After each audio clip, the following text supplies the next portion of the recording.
A Utah State School Board member is under widespread backlash after sharing a post on social media that appeared to question the gender of a high school basketball player, prompting threats against the girl from online commenters.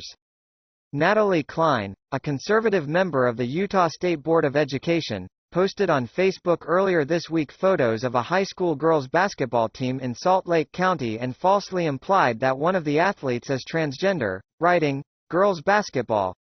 The now deleted post had incited a slew of comments criticizing and threatening the girl.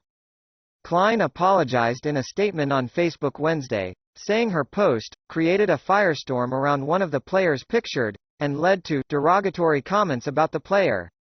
She added that the post was removed after she learned the girl was not transgender. But Klein, who has previously come under investigation for inflammatory comments about LGBTQ students, also defended her intent and asserted that she never claimed the student was a boy. She does have a larger build, like her parents, Klein said in the statement. "We live in strange times when it is normal to pause and wonder if people are what they say they are because of the push to normalize transgenderism in our society."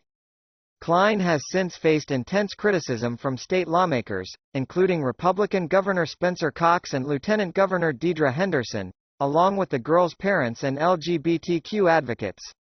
In a joint statement late Wednesday, Cox and Henderson denounced Klein's actions. "We were stunned to learn of the unconscionable behavior of board member Klein and others toward a high school student today," Cox and Henderson said in their joint statement.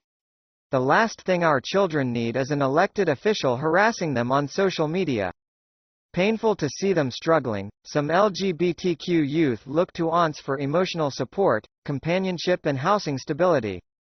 Republican lawmakers nationwide continue to introduce legislation targeting the LGBTQ community, specifically transgender people.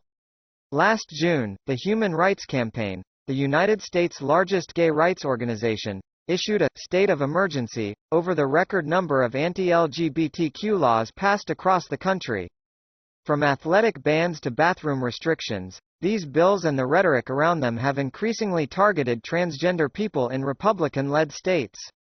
The joint statement by Cox and Henderson comes just weeks after the governor signed legislation making Utah the latest state to limit bathroom access for transgender people.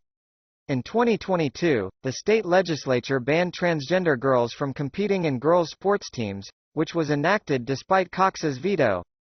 The bill has since been temporarily blocked while a legal challenge moves through court.